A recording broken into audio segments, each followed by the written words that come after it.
The following is a World-Class Bullshitters exclusive.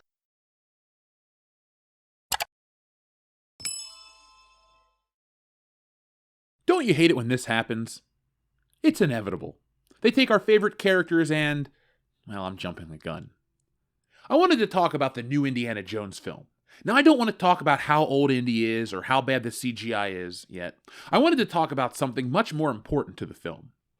Indiana Jones has been an icon of cinema since he debuted in 1981's Raiders of the Lost Ark. Throughout Raiders and his two subsequent adventures, The Temple of Doom and The Last Crusade, Indiana Jones became the face of the genre. If adventure has a name, it must be Indiana Jones. The Indiana Jones films were a callback to adventure serials of the 1930s. George Lucas, one of the creators, grew up watching these films and was inspired to create. Like Star Wars, Indiana Jones is an amalgamation of other films and genres rolled into one. Indiana Jones remains the face of adventure films even decades after he rode off into the sunset. Other films like The Mummy and National Treasure would become successful franchises and spawn video games, merchandise, and theme park attractions, but they never had the same impact as Indiana Jones. Acknowledging the impact of the character is wonderful, but we've reached a point where we never move on and create anything new. Remakes are not a new part of filmmaking, but in the modern day, they're one of the worst parts of cinema. Remember that Psycho remake? Remember the Total Recall remake? Remember We're gonna leave that one alone. Studios look at brand recognition of an IP and assume that all parts of an IP are equally loved, and that's just not true. Willie Scott is a part of the Indiana Jones franchise. Think a movie about her getting that dress from Paris or how she met Lao Chi would put butts in seats? She's a part of the franchise. Well, how about Tote? What about his origin story, or a romantic retelling of the Belloc family vineyard in France? Those are all parts of the Indiana Jones franchise, but they're all terrible ideas for films. However, they all pale in comparison to this. There's a new obsession in Hollywood. No, it's not oat milk colonics. They're doing those in New Jersey.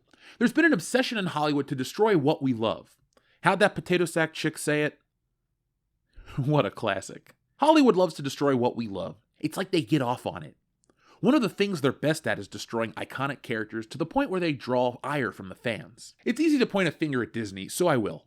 They do this incredibly well, but it's more than just Disney. James Bond, Superman, and Han Solo are all iconic characters that have been run through the ringer. What does that mean? Well, it's a nice way of saying our iconic characters have been neutered, or snipped. The three characters I have listed above have all been neutered to the point where they're unrecognizable. At one point, all three characters reflect different versions of ideal masculinity. Bond was the stylish ladies' man, Han Solo the gruff bad boy, and Superman, the Superman. These three characters resonated with audience members for decades. Both Bond and Superman remained popular through modernization. GoldenEye is sometimes seen as a soft reboot of the James Bond franchise. That film puts 007 in the modern world where he faces subjects like workplace harassment and female bosses. Valentin Zukovsky even mentions that the new M is a lady. GoldenEye is widely regarded as one of the best 007 films and responsible for making James Bond popular for a whole new generation. While milder than Connery's Bond, Brosnan balanced every aspect of 007. Connery may slap a woman for information, but Brosnan wouldn't. When it came to the villains, he was just as brutal, and if the villain was a female, he'd do what he needed to do. In GoldenEye, he killed Xenia Onatopp during a battle, and he shot Electra King point blank in the face to stop her from launching nukes. It was drastic, but necessary. In 2006, James Bond was rebooted again. This time, Bond was intended for the female gaze. Bond was softer, more emotional, and weaker. James Bond stopped being the icon that people aspired to be like and became a bitter old failure and an absentee father. Eventually, James Bond can't live with the grief, and he lets himself be killed in the 25th film. James Bond was changed to the point where his death was hollow and meaningless. They killed Bond, but that wasn't Bond. Superman is another character who got that treatment. Once a great icon for all that is virtuous and right, Superman became a darker and more cynical character. Superman has been rebooted before. In the 1980s, John Byrne helped modernize Superman with Man of Steel. This Superman reboot depowered the superhero and made him more human. This move proved to be incredibly successful for DC, and Superman would remain popular in print and other media until US patriotism would go out of vogue and Superman would be changed. Gone was the flag-toting champion of truth, justice, and the American way, and instead replaced by global citizen Superman. In the film, Superman would become an absentee father and suffer the same fate as 007. He would become a victim of the dreaded D word, deconstruction. Deconstruction is a plague that has infested entertainment over the last few years in an attempt to create films with imaginary depth. For those who don't know, deconstruction literally means to take something apart. When applied to tropes or to other aspects of fiction, deconstruction means to take apart a trope in a way that exposes its inherent contradictions, by often exploring the difference between how the trope appears in the one work and how it compares to other relevant tropes or ideas both in fiction and in real life. Deconstruction in film is not new, but Hollywood has been particularly obsessed with deconstructing our favorite genre films for a while now. Everything's been deconstructed, and it's tiresome. People keep saying how they're exhausted by the depressing, downtrodden look at these heroes in their world. That's the fault of deconstructionism, or a writer trying to appear smarter than they really are. Man of Steel deconstructs Superman. Gone are the days of Donner, Reeves, and color. Man of Steel is a gray look at superheroes. The entire Snyder mistake was a deconstruction. Let's make them real! Nobody showed up. These movies fail and still continue to fail. I'm a huge fan of The Rock, but African American Adam is not a hit. It all stems from trying to deconstruct the genre and copy the Nolan films, which also deconstructed Batman. A lot of this genre deconstruction comes from the creatives who do not understand the genre. The Dial of Destiny is made by people who don't understand Indiana Jones. The crew is partially responsible for the Disney Star Wars films, which have not been good. These films attempted to deconstruct Star Wars while copying which came before it. They tore down Luke Skywalker and deconstructed his character, but then created a female clone, those exist in Star Wars, and she is lesser in every single way. They deconstructed Boba Fett, Obi-Wan Kenobi, and they all stunk. Now this iteration of Lucasfilm is trying their hand at Indiana Jones, and I expect similar results. The Dial of Destiny trailer looks just like other modern trailers. Bright opening shot, same trailer music with not so cryptic, vaguely recognizable voice of a character from our childhood, random action scenes, slow rendition of the film score, and then the logo appears. It's like Lucasfilm made this trailer with an AI program. Computer? Copy The Force Awakens. Fans are dreading this film because it's another film that parades out a past his prime hero and is obsessed with passing the torch to an unworthy character the audiences won't like, because they're not Indiana Jones. Sounds just like Part 4. The long-term sequels all follow the same tropes, but Indiana Jones 4 has already told that story. How do they expect people to sit through the same deconstruction of Indiana Jones? Now he's just a joke, a CGI puppet with Harrison Ford's face pasted on, a de-aged nightmare meant to get us excited by seeing a younger Indiana Jones. Lucasfilm, stop trying to cash in on the past. You're an embarrassment to filmmaking. The CGI puppetry is not as good as they think it is. Tarkin looks off, Leia looks off, young Luke looks so bad they had to hire a fan to fix it for the Book of Boba Fett. They should have done CGI Han Solo for Solo: A Star Wars Story. The film was already trash, so that would have made it at least interesting, or profitable. Audiences are tired of their favorite characters being put down for the sake of some new character we have no connection to. Who thinks that 2.5 hours of Indiana Jones and his shitty, witty goddaughter exchanging old man jokes is going to be fun? Then Indy will die because all the iconic male characters have to go. Han's dead, Luke's dead, Bond is dead, Maverick is alive. The counter to all of this genre depression is Top Gun Maverick.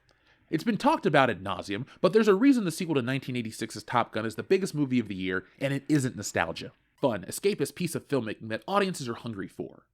On a budget of $170 million, Top Gun Maverick has brought in $1.4 billion so far, and it's getting a re-release.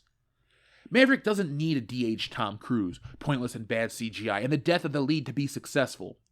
Instead of deconstructing Top Gun, the filmmakers figured out what people love about the original and made a film that would please them. Maverick isn't the icon that Indiana Jones, Han Solo, Superman, or 007 is, but he's got the best long-awaited sequel in film history. 36 years between Top Gun films, and people can't stop talking about the sequel.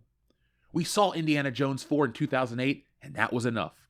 In 1996, the world learned that no one likes a sidekick. When during the Christmas season, no one could find a Turbo Man doll, yet there were plenty of boosters on the shelves. No one likes Booster, and no one wants Poob over Indiana Jones. No one wanted Rey over Han Solo and Luke Skywalker. No one wants Robin instead of Batman. It's the same problem across the board. Hollywood thinks people are into IPs, but in reality, we only like parts of the IP. I love Back to the Future, but I would not watch a Milton and Sally film. I want Marty and Doc. You know, Indiana Jones has had sidekicks in every film, but the audience knew they were never going to replace the hero. Nowadays, Hollywood thinks that it's acceptable, and that's what we want. No one is going to go see another one of these because people love Poob's character so much. No, people are there for Indiana Jones, their hero from yesteryear. Sapito, Wuhan, Short Round, Marcus, Sala, Henry Sr., they were all sidekicks on Indy's adventure, but they never once overshadowed him. I'll make you a Dukes Brothers bet right now, that is not the case for the Dial of Destiny. That silly title isn't getting audiences riled up. At the time of recording, the trailer has 6.8 million views on the official Lucasfilm channel. That's amazing for 3 days.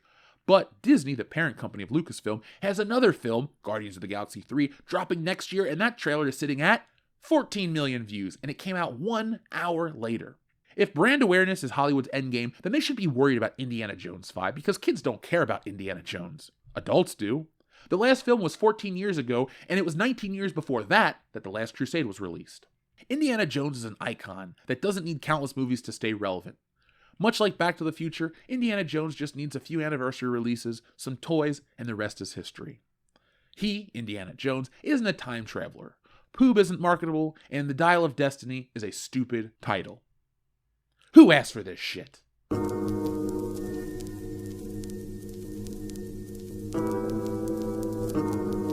So folks, what do you think of the Indiana Jones trailer? We did a review, we did a reaction, we did a podcast where we talked about it. So check those out if you want a full review. But I just wanted to put this out there because we know how all of these characters go. If it's iconic and if Disney's involved, you know they're going to shit on it. If they could, Spider-Man would be ruined. But thankfully, and yeah, we live in a world where I'm saying this, thankfully, Sony owns something. But I digress. So folks, what did you think of all this Indiana Jones stuff? And 3 questions for today. 1, what is your favorite Indiana Jones film?